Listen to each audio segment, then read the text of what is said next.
Hello friends, welcome back to Spiritism for All, and today we continue the study of the book Behind the Scenes of Obsession, chapter The Spiritual Help, and this chapter will be divided in two videos. This is the first part, in order we don't get a video too long. Okay? So let's proceed with the study of this very interesting drama. You must remember that in the last chapter there was the first connection between Amalia and the spiritual needs of Suarez family. And in this chapter we will see the spiritual help of the obsessor occurring. Okay? So let's proceed. Arriving at home, Amalia was feeling spiritually relieved, and all of her was joy that unfolded in hopes. The presence of the form discarnate enemy, who delighted himself in afflicting her family, through the affectionate interference of the spiritual benefactor, foreshadowed peace in relation to the future of her home. She felt as if a breeze had suddenly passed, leaving the pleasant memory of its mild freshness. On the way, gazing at the sky, she had the impression that through the transparency of the night, the stars, shining in the distance, were waving promises of peace, like immaterial psalms that seemed like poems of love, full of confidence in the divine plans.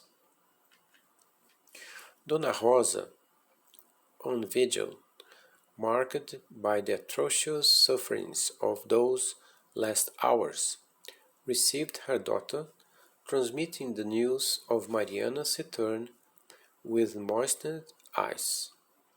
The tormented girl had returned home through the generous hands of Dona Aurelina, the old former domestic worker, who was fond of the family.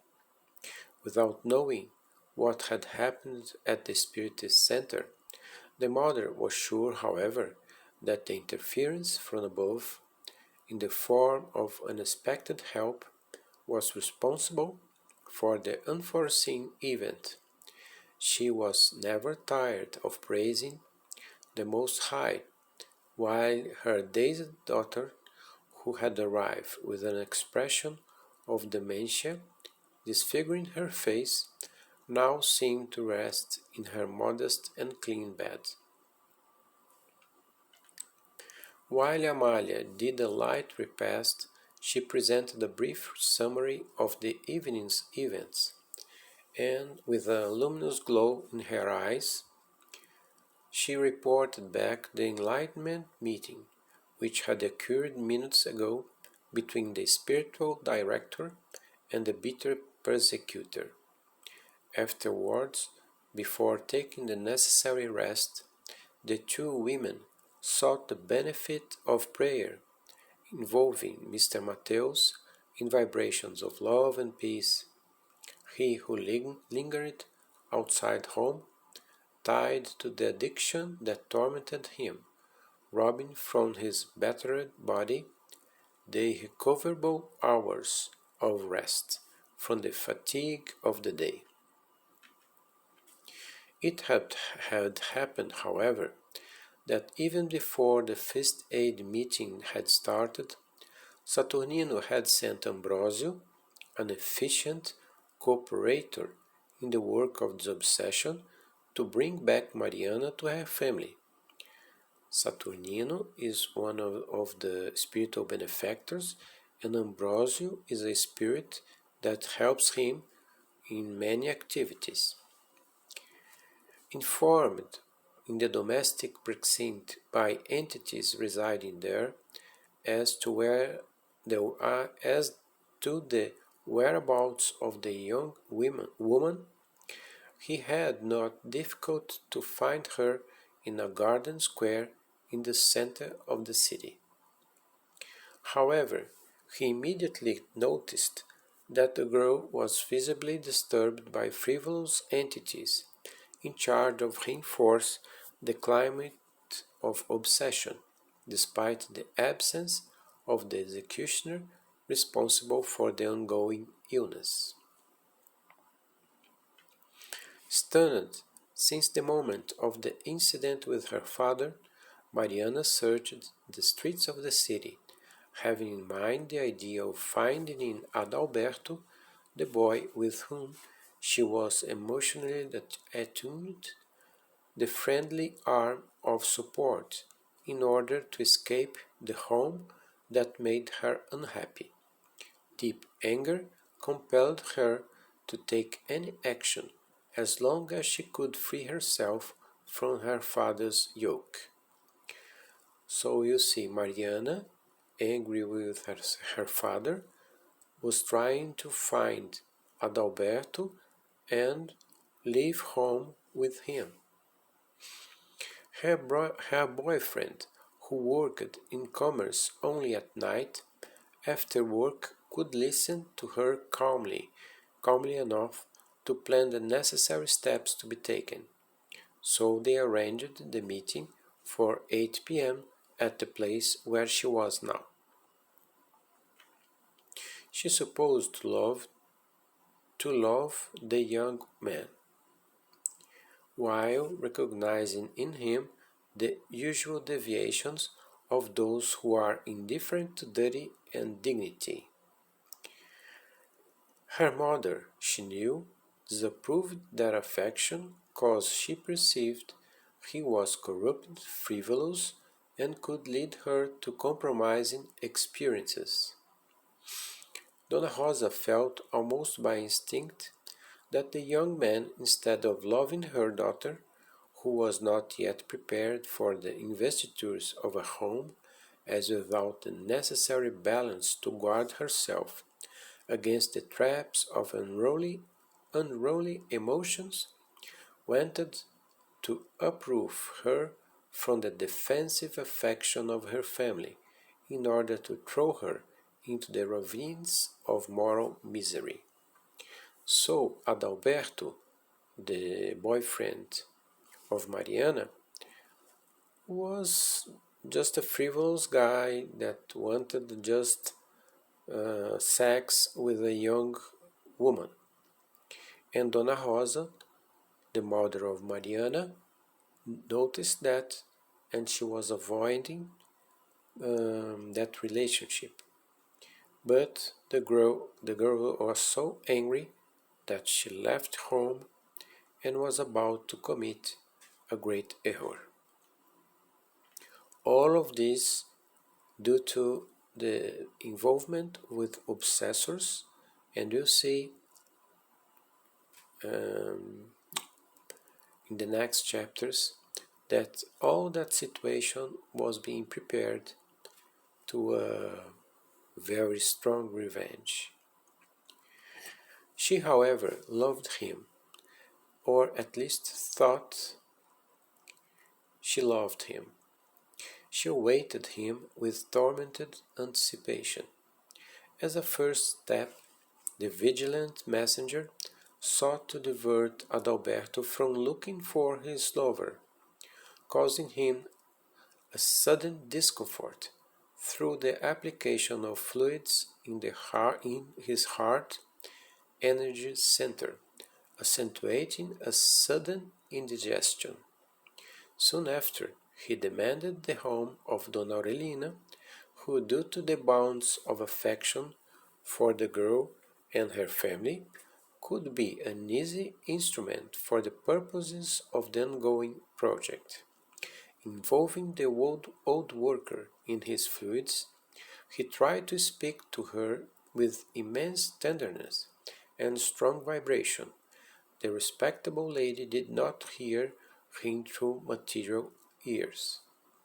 Dona Aurelina, the former worker that knew the Soares family, that knew Mariana, and was fond of the family, was the instrument used by divine interference in order to avoid the falling of Mariana in great error. So the spirit Aurelino caused an indigestion in the boyfriend and asked help with the former worker, Dona Aurelina. You can see here how the spirits interfere in your lives and how can interfere for good and for bad. However, in the form of an intuition, she felt an imperious need to go to the street, as if she were intuitively guided to the girl who, alone, was waiting for her companion. Seeing her disfigured, the kind lady approached, frightened, and girding her in an embrace of spontaneous affection, involved her in the fluids of Ambrosio, unconsciously establishing an important exchange of energies in order to free her from the bonds of the idler spirits who victimized her. Seeing her almost anesthetized, with a vacant look, the lady, humble and noble, asked her, "What are you, my girl, doing in this neighborhood? You look sick to me. What's wrong, Miss Mariana?" And as she didn't immediately get any answer, she went back to the question, "What's wrong, girl? Is anyone sick at home? Awake, my daughter." And shaking her affectionately, she rested the young woman's head on her shoulder and prepared to listen to her with such naturalness that the girl, as if momentarily returning to reality and seeing herself enveloped in the care she needed, reported between sobs the bad successes of the day, informing to the old lady her desire of never return back home. The delicate interlocutor listened to her calmly, and surely inspired by the benefactor, urged her to go to her own house, where she would arrange for a refreshing meal, undertaking to inform Adalberto about the change of their meeting place. At the same time, Ambrosio energetically reproached the behavior of the vicious spirits present there, freeing the tormented young woman from their deleterious and depressing influences. Without putting up almost any resistance, Mariana accepted the suggestion and, generously supported by Dona Aurelina, demanded the old lady's domicile. After a light meal, still led by Saturnino's assistant, Dona Aurelina told Mariana about her mother's concern and her afflictions, about the danger that a young woman could experience at the hands of a young man in love and without the adequate moral criteria, about the consequences that could result from an unthinking gesture, and, as if speaking to her own daughter with tears, she managed to convince her to return home while meditating on plans for the future, thus filtering the thoughts of the discarnate benefactor.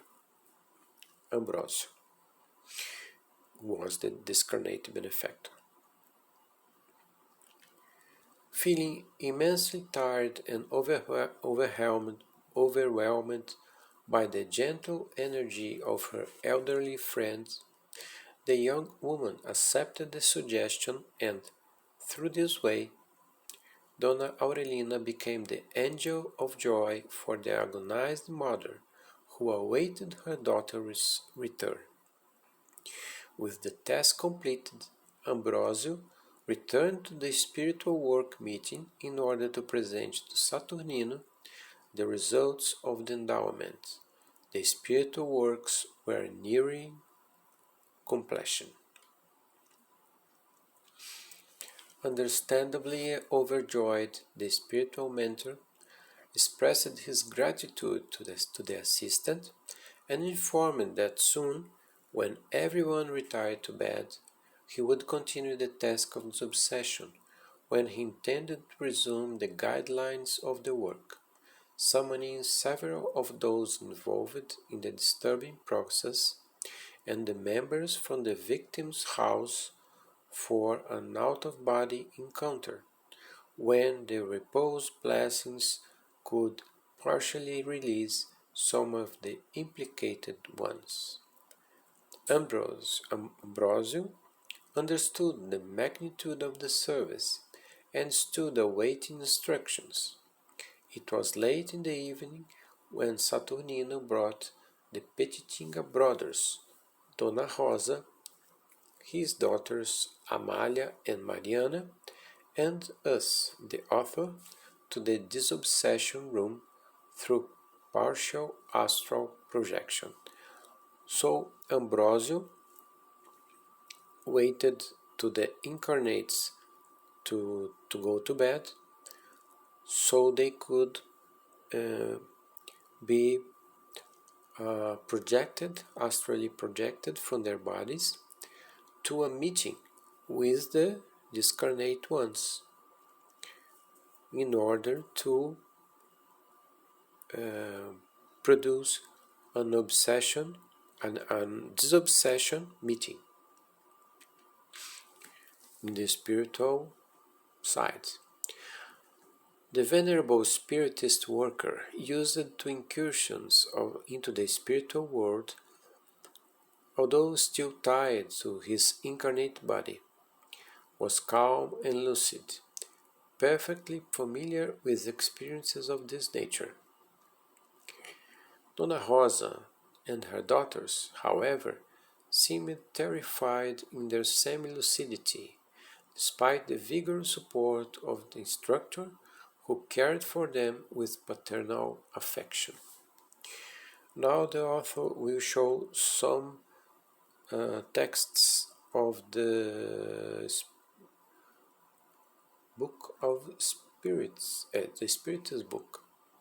You can see in the questions 401 and 402.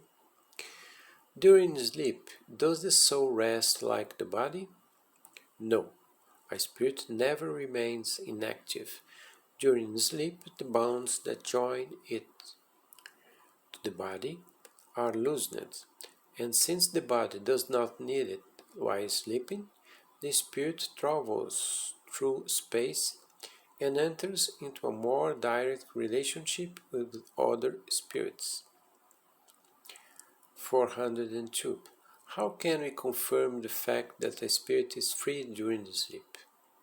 By dreams. While the body rests, the spirit enjoys more of its faculties and in the waking state than in the waking state. It remembers the past and sometimes foresees the future. It acquires more power and can communicate with other spirits, whether on this world or another.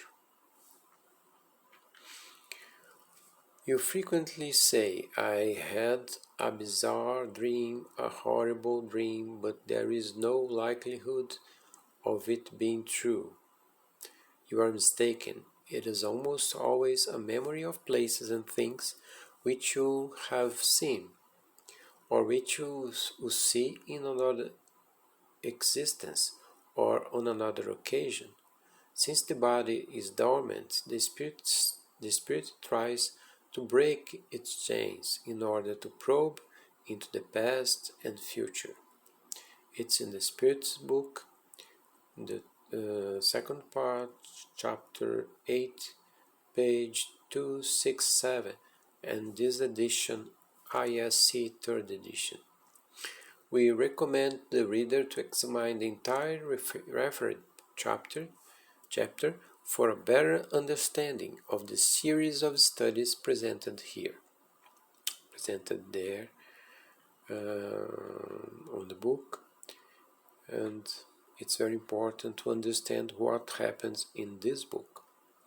It's a note from the spiritual author. Continuing with the story, Assistant Ambrosio and the other discarnate co-workers were in charge of locating the new guests in the workroom, while Benefactor Saturnino took care of the final arrangements.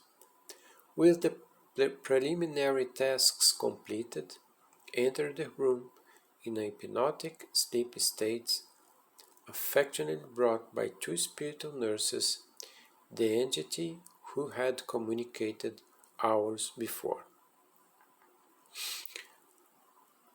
The obsessor.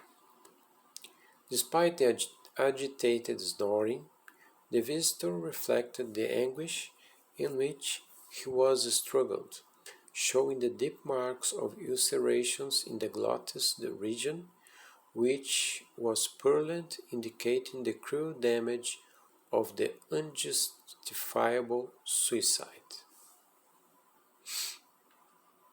Located in a nearby bed, he continued to be assisted by those who brought him. However, as soon as Mariana saw him, although she could not identify him at once, she began to experience significant uneasiness that turned her into despair and dread.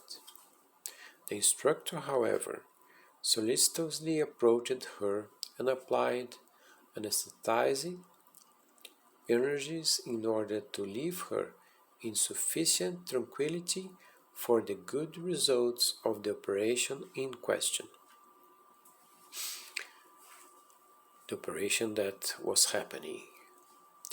At that moment, Sister Angelica, spiritual mentor of the medium Moraes, brought him to the blessed scene, which seemed familiar to his spiritual eyes.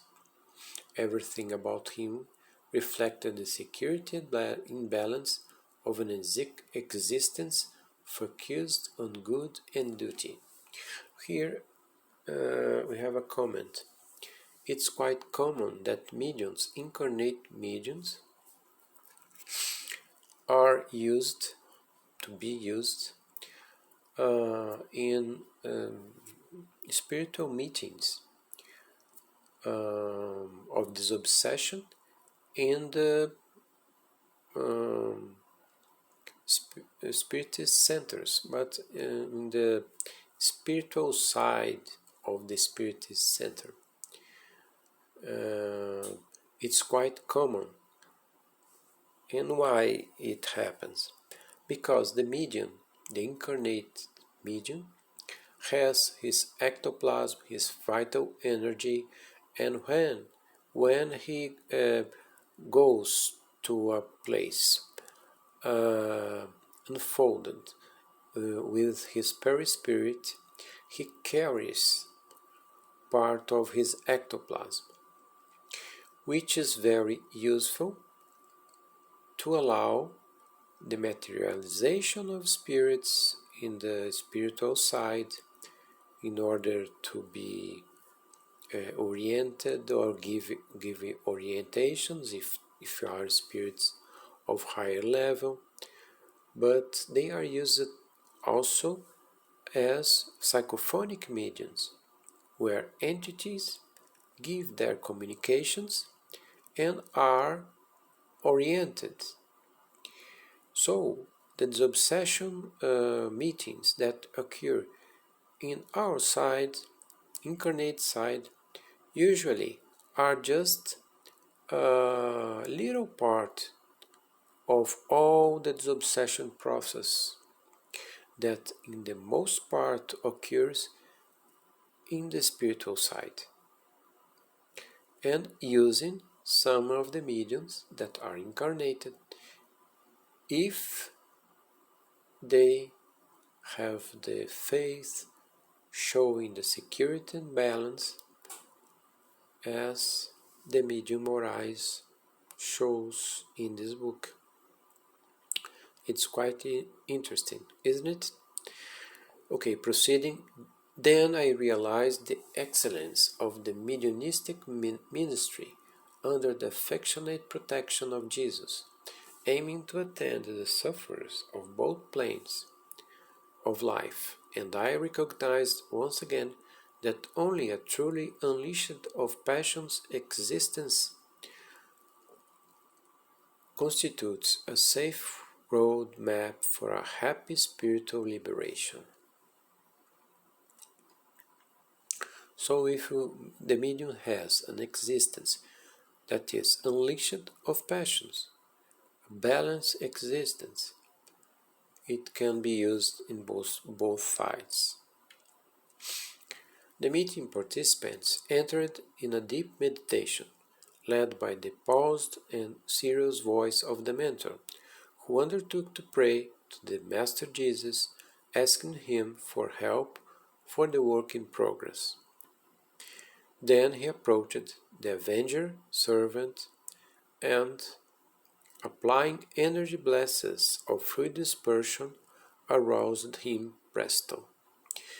The entity, whose name is Guilherme, you'll see in the following pages, seeing himself in the use of reason, circled his eyes, somewhat dazed, and, recognizing Mariana present there, as if he had been taken by a strange horror, tried to hush over her, brandishing his clenched fists, with his lips in a macabre rite, from which dripped a sticky, dark, nauseating substance. Stopped in the incoercible impulse by the auxiliaries and guards. We have guards in the spiritual side, lots of them.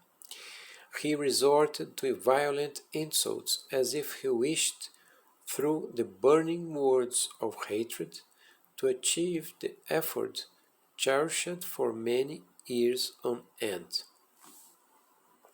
So Guilherme says, "I've been looking for you," he cried angrily, as a punisher whose thirst of punishment turns into nameless torment. Pissed off only a few years ago, I managed to locate you in the very den where the infamous destroyer of our peace resides. Now that I have you both in my hands, I won't let you get away. My effort will come with dire consequences. I will make you suffer with me the same pains that eternity has inflicted on me without rest."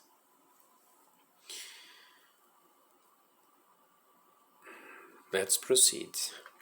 Mariana, listening to that voice, wanted to flee disoriented, in which effort she was prevented by Saturnino diligently. Aldegundis, horror the sufferer designate. Why have you disgraced me? Here a comment. Aldegundis was the name of Mariana in a previous existence, where she was the wife of Guilherme the Obsessor, and she betrayed him. That's why he got so angry. "What have I done to you to suffer the ignominious abandonment and the humiliation you imposed on me in front of all our friends? Aldegundis, have I not given you the honorable and pure love of a workingman? Why did you make me unhappy by destroying my life? Accompanying the hurt words, thick tears streamed from his eyes. In convulsive weeping, he continued, "We were building our happiness amidst so many sacrifices, and you, in spite of that, did not take pity on me, ruining me without compassion. Why? Oh, disgrace! I don't conform. Even if all eternities drain away, your crime will corrode me painfully.